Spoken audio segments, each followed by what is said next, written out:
Yan mga kalingap at mga kasama, pagpalang araw po sa ating lahat. Yan, kamusta po yung mga minamahal po natin, mga viewers, mga sponsors, mga minamahal po natin na mga OFW.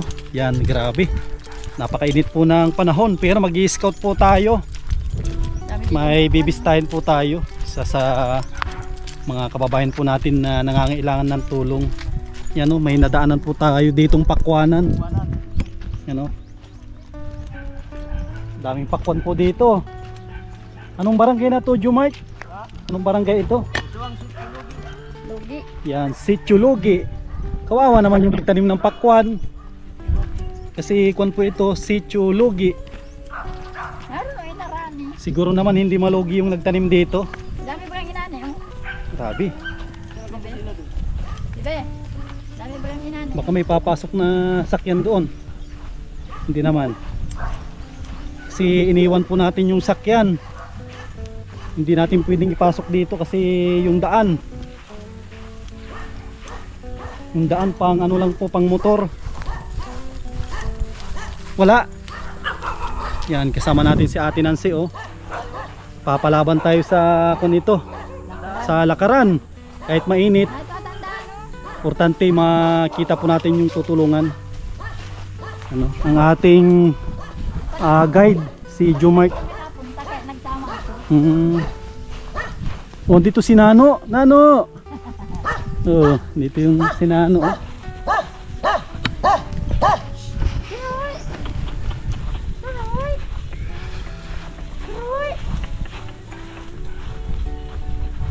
Malawak pala dito ang pakwanan. Ito pala yung sinasabi ni Ate Glo na ano, hindi pala pwedeng kung ito, parang puntahan pag tag-ulan.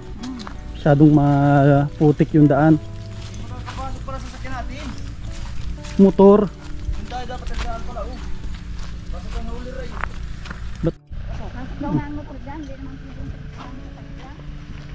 Grabe mga kasama, ang daming kwan po dito. Pakwan oh. Pakwan oh. Malalaki ng pakwan. Dito pala nanggagaling din sa Cam Norte yung mga ibang pakwan. Yan oh.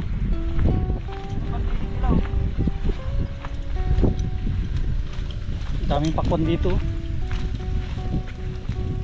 Ito ang laking pakwan oh. May mga malalaki, may mga jumbo size. Grabe, ito malaki din ito oh.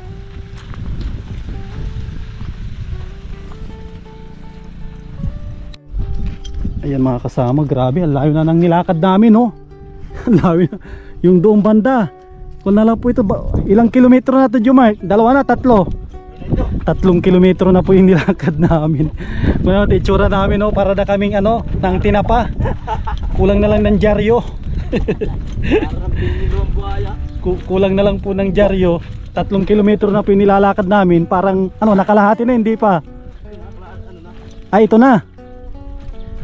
Dito na daw kami. Kala ko abot pa tayo ng 5 kilometro. Grabe din bahay ito oh. Hindi namin pawid nila oh, babaliktad. Bahay yan o kusina. Kala ko.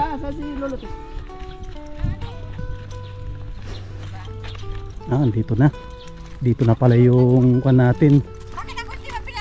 Yung tutulungan natin. Dito na banda. Grabe yung mga bahay dito oh. Ba't itong bahay na to tumba na? Gibana oh. Kanina yung bahay yan, Gibana. Bahay po namin yan.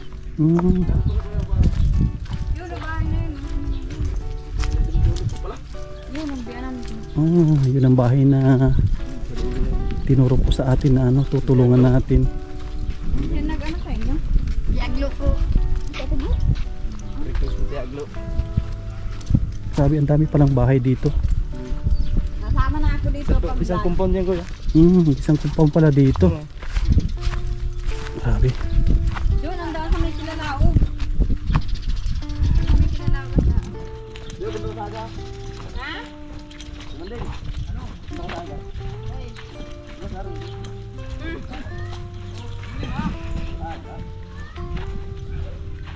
Ay managi ka tiya. Ayun, oh. Yun eh. Kahit ang daan. Kahit ang sityo. Grabe, pakwanan pala lahat dito. Araw, yan. Naghintay na mula. Grabe yung mga bahay dito.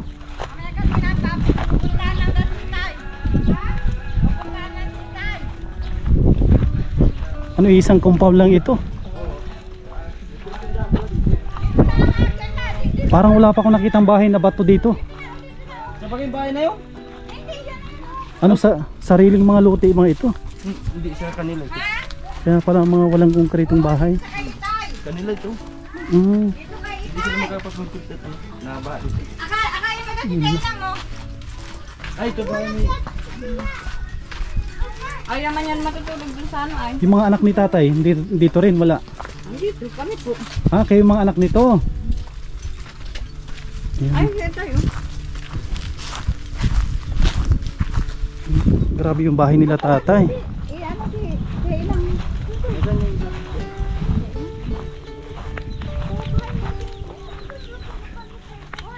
Tao po. ano po yan? Di na po yan nakakain. Ah, Tay! Tay!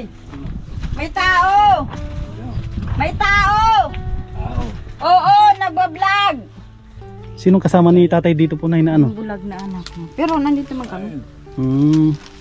Hindi na pala nakakarinig si Ay, tatay. ano na yan? Ano na yan? Nagmanabinta na yan? Ah, Ayaw niya na sa magandang bahay. Mas maayos-ayos ng bahay. Gusto niya dito sa bahay na ito. grabe. Kunas, Bahay ninyo natin. Kay Mara yan? ma 90 na daw si tatay. Manay, na Kaso yan. maano yung kanyang pandinig na mahina na. Mahina na talaga ang pandinig niyan po. Dito Tsaka rin. hindi na din siya nakakaano. Hindi na din siya nakakaano. Si ate pala, Kilala niya ang, ano, hindi na din niya kilala ang tao. Sa boses lang niya na, isa pala kayo sa mga anak niya, ate no? manugang po yan. Ah, manugang. Ito yung anak. Yan ang pangalan. Ah, anak. Ang gandang hapon po na Asan si Ina? Mayroon ba pa yung anak na Ano po yung, isa, yung bulag? ano po yung pangalan ni tatay? Yutikyo. Abiada. Ah, Yutikyo Abiada. Ilang taon na po yan? Kuya na yan. Ma-90 na yan. Ma-90 na. Mga 90. Ilan po yung Baka anak? po ngayon September 19 na yan. Ngayon, September 10. Ilan po yung anak ni tatay dito? Kaya na lang kami. Lima, Ilan? ano na lang. Buhay ano? Ay, 5 pa. Lima pa. Ilan na lang po kayo anak ni tatay? 5. 5. Yata na ikaw, si Jimbo. Basta ang kabunsuan namin kapatid. Yan ang bunso nila, oh. Ah, ito yung bulag din na anak niya, babae. Oo. Sino yung kasama ni tatay po dito natutulog, ate? Wala, solo lang siya at ayaw man niya doon sa bahay. Yan ang nag-aalaga. Kami naman ang... Eh, grabe. Kaso, Yung, kami yung nag-aalaga, bulag din. Oo. Ano po yung pangalan mo, tabi, ate? Sheena po. Sheena. Ba't ikaw nag-aalaga? Pareho kayo ni tatay. Ayaw man po sa, sa kapatid ko, pinapalipat po sa kanila, ayaw man po. Ayaw. man yan sa amin. Pero naghihingi lang po ko sa kanila ng tulong din. Suportahan po nila ako. Ah. At, ano daw pala yung pangalan mo, tabi, ate? Sheena po, Ilang taon na si ate Sheena? 40 po. 40, may asawa ka po? Wala. Ma-anniversary po ngayong 25. Nalunod dyan sa salog ang asawa niya. Ah, Parehas na kami na magkapatid balo. nalunod po yung asawa mo. Opo, nag-deliver po ng 100 na pawid. Pero may anak po kay ate Wala Sheena. po. Saan po kayo nagluluto ng pagkain ni tatay? Pinatidan ko lang po siya ng pagkain. Pinapahatidan tapos kayo yung naghahatid ng pagkain kay tatay. Opo, napasama lang po. Minsan po pinapatid ko sa mga pamangkin ko. Pero yung talagang nagtututok na nag-aalaga ay ikaw po. Opo. Ano pagbibihis kay tatay parang ganon. Opo, paligo, pagkain. Grabe mga kasama oh. Paano nga yan? Yung nag-aalaga kay tatay kagaya din po niyang hindi nakakakita. Ano nga, Ilang taon na si tatay dito na nakatira dito sa? Ay, ano lang po, matagal na po kami nakatira dito. Dito po dati ako nakatira. Bahay niyo dati ito. Opo. Bahay nila po ito. Bahay ko po ito. Pinagiba lang. Nagiba na. dito ka, dito binawal po yung Dito asawa po niya. binurol yung asawa ko. Kasi yung bahay ni tatay parang ano na siya, parang kulungan ng manok. Ayaw man nga ni po Ayaw niya po, na, may- gusto may niya bahay ganyan po ako. Kasi may mga dito may mga dumi ng ng manok ang bahay ni tatay. May bahay po ako doon na maliit-liit. Nakatabi lang po yung mga sako. Punit na nga po. Ayaw ni tatay na Ayaw may po. kasama. Opo, mas gusto po niya dito. Ganyan talaga yung mga senior. Paano pag pag umuulan, di naman nababasa si Tatay Yutikyo Hindi dito? po. Napunta man po ano sa amin. Pag Pag naulan po, nalipat po ando sa akin. Ito na po siya gusto niya. Gusto niya pag ganitong tag-araw. Opo.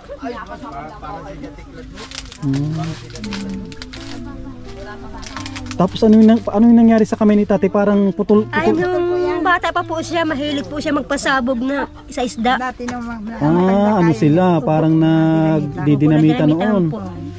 Hindi pa po ako anak po niya na maputol Kami pa po. lang ang anak niyan. Dalawa kaming pangalan.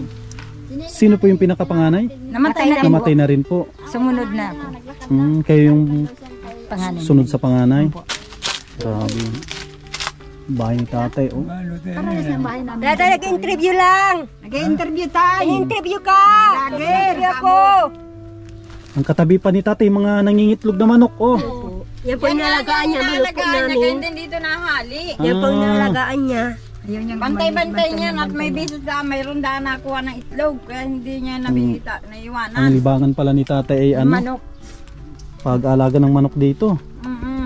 Grabe. Pati gabi dito siya natutulog. Hindi siya, Maya naman hindi- mang kami nadaan. Kaya pati tinanman po nila mga kapatid ko. Hindi yung tinan nila ng ating gabi. Palit-walit po sila nababantay. hindi naman nainitan si tatay dito pag ganito na ano. Po. Mahangin man po. Ilang taon na po siya, mga 90. Opo.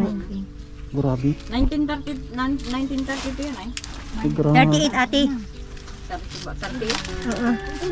1938. Pansin ko sa mga abyada, matatangos ang ilong, no? Mga abyada. Oo, matatangos ang ilong ng mga abyada. Parang si Jumark, abyada ito sa tatay, oh. Ang ilong mo. Mga abyada, matangos ang ilong po nila. Buti na lang nilapit sa akin ni Ate Glo. Sabi niya, pasyalan ko daw. Yan, Ate Glo, yung request po ninyo, andito na. Pinasyalan ko na si Tatay Yutikyo. Nakikita man po niya. Kasi yan ang tanging request niya. Bago daw maribong kating yung bahay nila Jumark, Ay, oo. Sa aga pala. ay mapasyalan ko yung bahay ni Tatay Yutikyo. Akala ko dalawang lalaki yung ano, yung bulag, babae pala yung isa. Si Ate Hindi na po. si Ate Sheena pala yung bulag din. Yan, katarata man yung kasama ko. Kasi ang akala ko isang bahay na nakatira po sila. Isang babae lang, Kaya ang po dito kaso. lang po siya. Nagpalipat lang po ako doon at minsan po nalulungkot pa ako dito ay. Ay kung pamawasan hindi malungkot sa bayan at dito po binuro asawa ko. Gaba na nga. Mm. Ay ayaw naman. Ay, di hating gabi, nagbibresita kami dito ng hating gabi, yung kapatid. Yun pala, ibig sabihin ni Ate Sheena, doon pala sila dalawa. Oo, sa Doon bahay. kaso lang ayaw ni Tatay pag ganito na ano, na tag-araw. Pero pag umuulan naman doon siya sa bahay mo, Ate. Nalipat niya. Nalipat. Alam ni Tatay, natukoy niya.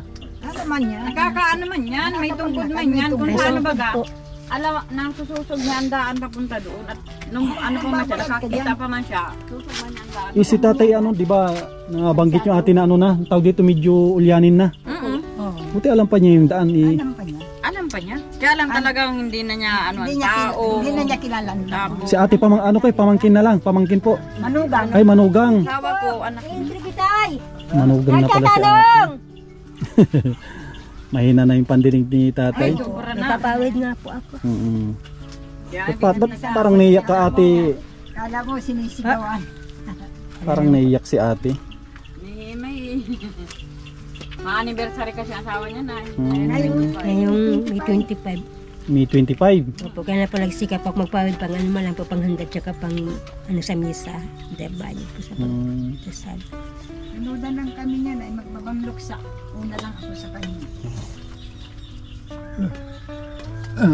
Napakalayo pala itong lugar po ninyo. Hayop po. May nagawin na ditong mga kasama ko mga vlogger? Ay wala. Dati po sa akin may nag-vlogger, nagsawa. May nag-vlog din po sa inyo dati. 3 beses po siya bumalik hanggang ngayon wala. Sino po? Hindi si Espanyol. Espanyol. Oo. Pero hindi na siya bumalik. Si Efren Espanyol. 3 beses po siya bumalik. Hanggang po ngayon ulit na po. Kasi kilala ko po sila, si Efren Espanyol. Kilala po namin sila. Ang napunta. Pero si Kuya Bal hindi po nagawi dito? Hindi pa po. Sa estasyon na ako nagpunta. Anak ni Bal. Si Rab. Matataas ang point ko doon. Buti na lang may mga anak pa si tatay na ano no, na nag-aalaga sa kanya. Pagpalit man po kami. Yung mga ate ko. Sila po. Ano po kayo, parang nagtutulungan din Pag ako may pera. sa pagkain ni tatay. Pag wala pa akong pagkain sa kanila po na ako nakuha. Si Paro di man picture Tulad kanina po sa casa, pamangkin ko ako nagkuha ng pansaing. Ano pala yung ano po ate, parang pinagkakaabalahan mo din? Papawid po. Pawid din? Opo, pawid lang po. Kaya mo mag-ano din ng pawid kahit hindi nakakakita? Opo, napawid nga po ako. Pabayaan na yan dyan. Hindi pagparehin mo yan. Nagpapawid nga po ako bago ako napunta dito.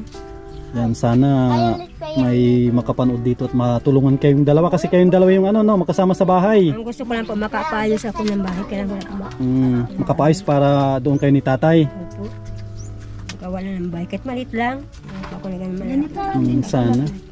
Kahit Sana simple may lang. magpaabot ng tulong po sa inyong dalawa ni tatay. Kasi pareho kayo ng ano, sitwasyon din na ano, nakakita. Ang hirap po kasi wala nang katulong sa buhay po ay. Ay, opo. Tulad nun, ang asawa mo nalunod.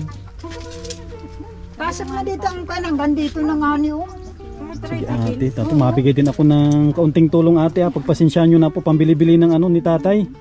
Pambili-bili ng, siguro kahit anong pwede yung bilhin sa kanya. Bigas na po. Pambili ng bigas. Po niya. May naiwan pa tayong kaunting budget pa naman dito. Kasi bukas mayroon tayong kinakaharap na malaking ano. Tago mo to ate Sheena. Pambili-bili nyo ng ano, kahit ano gusto nyo bilhin dyan. Basta ko lang po, magdasal lang po tayo na sana may Hindi pa tumulong. ako wala ng pag-asa habang buhay pa lang. Makakalimot sa Diyos. Ako Kasi- nakakalimot sa kanya, magtawag. Doktor, inang. Hindi tay! Hindi! Ni Kuya Ban! Ano tayo ni Kuya Bal? Sabi ka ano, Kagrupo! veterinaryo, Tinaryo! nagkakapon. Baka mamaya magpakapon Ano yan dapat sa rayuma? akala niya nagagamot sa rayuma. Ay, may mayatay para bulong! Rayuma sa kutsa. Ini ang sa Kayo, makakini! Baka mga Para magkakayan. Katarata! Katarata. Yuman lang yan na matiyang ko. Rayuma sa kutsa katarata. Ay, na kasi may Kaya ko katarata pa man yan. magtrabaho. Akit pa kami, may katarata Kalmahan na magkatrabaho, lupo. Dati pa lang po si tatay, mangingisda, Oo. kanyang hanap buhay. Ang hanap buhay marami talaga yan niya ang talaga mga sa pangki. dagat. Marami Gusto ko silang man trabaho. Malapit po kayo dito sa dagat, kuya sa ate? Ilog. Ay, ilog. Oo, ilog. mayong kwarta. Ay, paano? Wala problema eh. Mapacheck up Pera. sa hospital. Sa katarata sa kudsa rayuma. Kaya ko pa man magtrabaho. Katrabaho ko pa man baga kaya na Ay, ang mata mo kaya ko pa malabo po na. magtrabaho. Kung mayo lang rayuma ko. Hindi man. Inisa ko, paghiling ko eh, maliwanag. Yan, tutulungan ka man nila kuya. No? Sige ate, salamat ate. Sige po. Ate Sheena. Maraming salamat po kuya. Ayan mga kasama. Bisita na po natin yung nilapit ni Ate Glo sa atin. Si Tatay Yutikyo tsaka si Ate Sheena. Sila po yung magkasama sa bahay. Grabe, napakabilis ni Tatay. Ang haba ng kanyang buhay. Halos mag 90 na daw siya. Yan. Ito po siya nakatira sa kanilang lumang bahay. Nagiba na dahil sa bagyo. Pero meron daw silang bahay doon. Kasama niya si Ate Sheena. Yan, isa na naman pong kababayan po natin ang ating nabigyan ng kaunting tulong, si Tatay Yutikyo. Yan, nakapag-abot po tayo para noon na makatulong po. Napakahirap pala ng buhay po nila dito. Ang kanilang hanap buhay ay pagpapawid. Karamihan po dito sa kanilang lugar. Yan, at muli maraming salamat sa mga minamahal po natin, mga sponsors, mga viewers. Lalong-lalo na po sa mga hindi nag-skip ng ads, napakalaking tulong po yan sa ating channel. Diyan po tayo kumukuha ng pinantutulong po natin sa mga kagaya nila tatay na wala pong kakayanan na maghanap buhay na kasi sa kanilang edad, matanda na po. Yan, sa mga gusto magpaabot ng tulong, pwede po ninyo akong i-message sa ating Facebook page, Sam Ashley TV. Sa ating Facebook page, Facebook naman po ay Sam Ashley. Yan, maraming salamat. Mag-iingat po kayo lagi at mabuhay po tayong lahat. God bless.